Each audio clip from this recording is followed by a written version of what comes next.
Hello everyone, welcome back to my channel, That Model Railway Guy, and welcome to an update video today.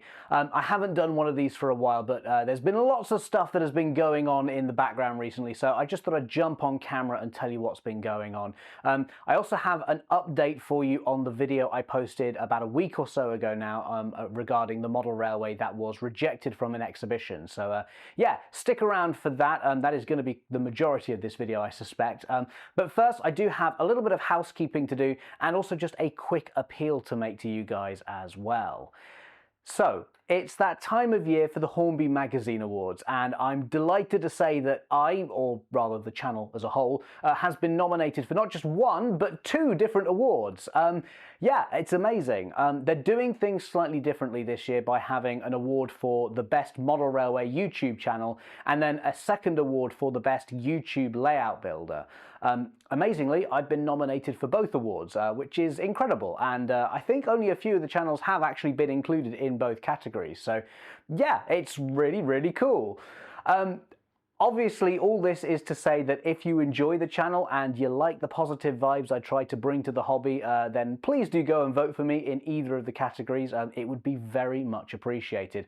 I'll pop a link to it down in the description. So yeah, over to you guys. It literally only takes 30 seconds to do, so you know, you could even do it while you've got this video playing in the background. You don't really need to look at my face for this. I'm just going to be talking to you. So yeah, go ahead and get voting now. And if you've already voted and perhaps you voted for someone else, you know, another YouTuber perhaps, I am told that you can vote multiple times. So yeah, do with that information what you will. Also, another bit of really exciting news to go along in the same vein as this.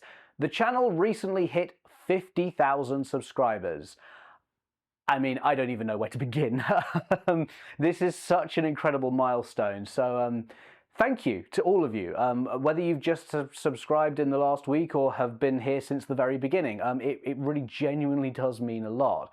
I always sign off my videos or my comments by saying thanks for watching, and that is something I really do genuinely mean. So yeah, thank you so much to all of you who have been watching and have subscribed throughout the years. I do have some plans in the work to celebrate this milestone. Yeah, without giving too much away, there's some really exciting things in the pipeline. That'll come a little bit later in the year just because I need some time to get everything sorted out. Now that we have hit the milestone, didn't kind of want to get the ball rolling on anything too prematurely, but yeah, keep your eyes peeled. But yeah, otherwise, I just really wanted to acknowledge this incredible milestone. It would kind of feel weird if I didn't say anything about it, to be honest. But yeah, again, thank you so much for 50,000 subscribers. 50,000 subscribers! Yeah, never genuinely believed that the channel would reach 5,000 subscribers, never mind 50. But anyway, yeah, so I'm so glad you're all enjoying the videos and, like I said, the positive vibe that I try and bring to the hobby. And yeah, I mean, on another note, if all 50,000 of you went and voted for me in the Hornby Magazine Awards, that would certainly help. I think that might tip the needle a little bit. Yeah. Speaking of positive vibes, though, the news that you've all been waiting for. We have an update from the model railway that was harshly rejected from a club's exhibition. This is a video that I made about 10 days ago now. If you haven't seen the original video, probably best to go and check that out first, as this next bit won't make much sense otherwise. But long story short, a layout owner submitted their model railway to a local exhibition and they were rejected, but as part of that rejection were sent quite a list of harsh improvements to make the layout better in order for it to be considered in the future. That's a very much an oversimplification of the original video, but you get the general gist. So, firstly, a lot of you have been asking what layout it was, and understandably at the time the owner wanted to remain anonymous. But because so many of you left such supportive comments on the previous video, and because there has now been a resolution as well, I did ask again if he was okay with me revealing the layout, and this time he said yes. So, the layout in question is Brook Street. It's a lovely GWR station modelled in O gauge, which hopefully you're seeing on your screen somewhere about here, hopefully. Yeah, but just to reiterate what I said in the initial video, this isn't a bad layout. I think Mark, who owns it, would happily admit that it's not perfect, as would the rest of us about our own layouts, but to me, it certainly didn't deserve the brutal takedown it received. Yeah, and again, like I've said previously, this layout has already done multiple exhibitions and is due to appear in one of the magazines soon as well. So, you know, it's obviously got some fans out there. I should say as well that this footage that I'm showing on screen at the moment is from about a year ago. The layout has continued to evolve and progress since then, but yeah, if you want to see more of Brook Street, I'll leave a link to this video that is playing in the description below.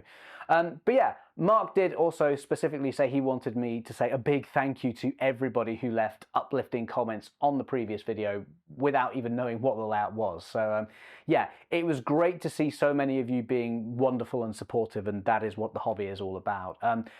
Personally, I love this layout. It's great to see at shows because you never have to wait long to see something moving. It's really kind of action-packed in a really good way. And yeah, you can actually see it yourself in person at the Spa Valley Railway for their exhibition in about a week's time. That's on the 20th and the 21st of September. I'm also going to be at the show as well. I don't have a layout there this year, but I am hoping to help out on Brook Street as much as I can. Getting stuck in with all the action, and yeah, you never know, my little O-gauge Ruston might make the odd appearance too. But with all that said, what's the story? What's been going on? Well, like I alluded to in the comments of my original videos, discussions continue to take place behind the scenes. I think on the day that I posted the video, Mark replied to the club in question in what I thought was a very measured way, shall we say.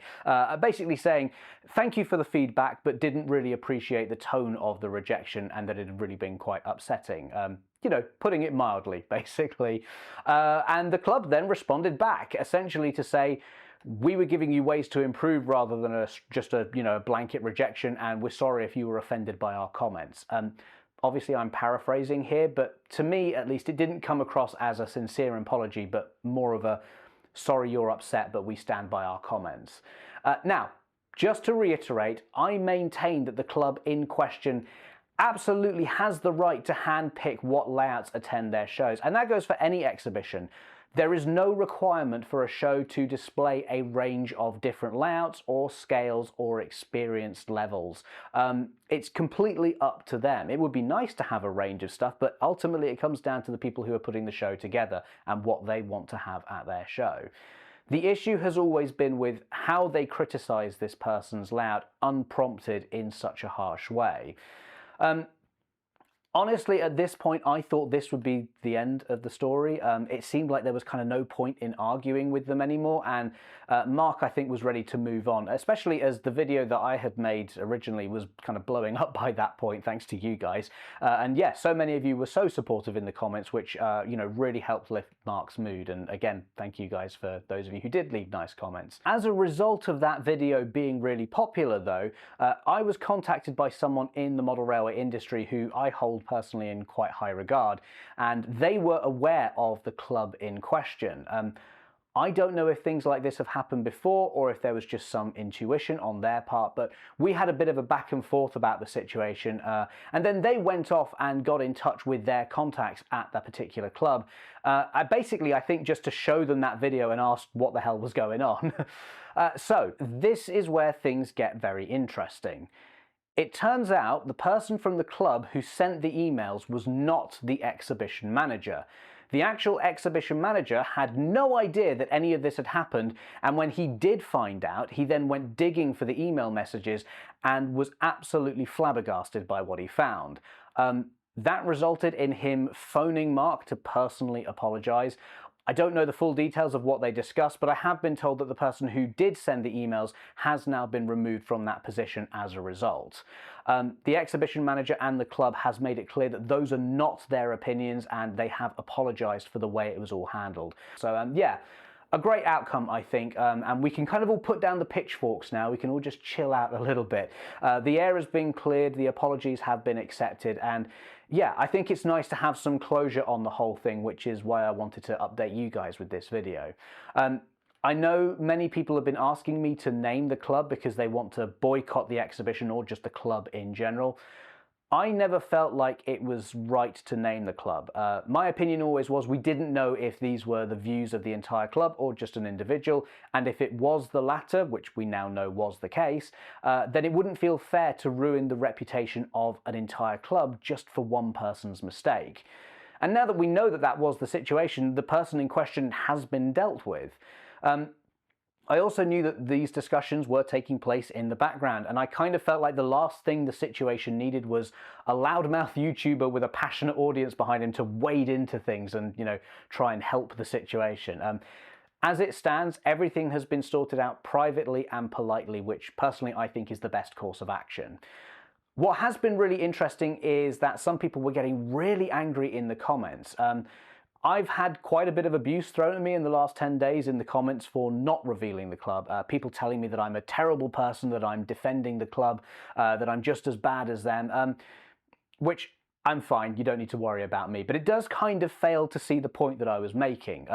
If anything, it proved that my instinct not to reveal the club was the right one, if that's the reaction that some people are going to have. It became fairly clear that some people just wanted to grab their pitchforks and have a go at someone, and when they couldn't attack the club, they attacked me instead.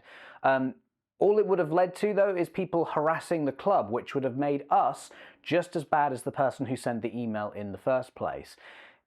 This hobby is a positive place. My video was not a call to arms. It was to highlight that this is an issue within the hobby and we should be addressing it in our own lives, rather than just making an example out of one organization. That was the other thing that really stuck out from the comments, was that so many people have had something like this happen. Not the exact situation, of course, but having someone in the hobby talk down to them or unfairly criticize them. That's really sad, that so many people have a story of their own which they shared in the comments. And, it's a culture in the hobby that I wanted to highlight. The more we can do to bring awareness to these sorts of situations, the more we can actually start to make a change in the hobby. We can still have our own opinions, but you're not compelled to always make those opinions public. You don't score any points by making yourself look more knowledgeable. So, yeah, I think that's the thing to take forward with all this. Call out this behavior when you come across it in your own lives, whether that's something that affects you or, just someone you know. And it doesn't have to be a big statement or a big confrontation either.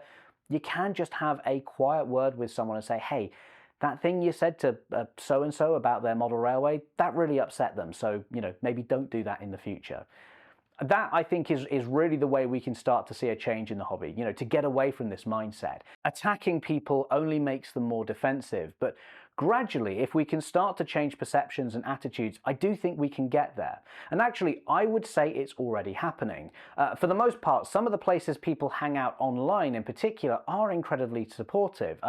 YouTube, my YouTube comments are generally, having just gone on a whole thing about how people were sending me abuse, but for the most part, YouTube comments on this channel and other channels are largely positive. Same goes for Instagram. Even some of the forums as well have generally a supportive and, uplifting vibe to them. That suggests to me that as a new wave of modelers are coming through, we're moving away from these attitudes, which is great. I do want to make it clear, though, that I don't think these attitudes are exclusively held by the older generation. That is an easy assumption to make, and personally, I think there's lots of older modelers who don't do this sort of thing, so it's unfair to label everybody in that way. It's something that seems to, kind of exist fundamentally within the hobby, but hopefully over time we can start to change that. At the end of the day, it's all just toy trains, and I think we'd all do well to just remember that sometimes. But yeah, be the change you want to see in the hobby, as cheesy as it sounds. And as far as I'm concerned, I think the book is now closed on this issue, so that's where we're going to leave it for today. Thank you so much for watching, everyone. Just a quick reminder again to please go and vote for me in the Hornby Magazine Awards if you haven't already. And if you have already, please go and vote again. Like I said, you can vote as many times as you like. But yeah, it would really mean a lot. And again, thank you so much for 50,000 subscribers. I still can't get my head around it, but thank you. That's kind of all I can say. That's all for now, though. So thanks for watching, and I'll see you in the next video. Bye.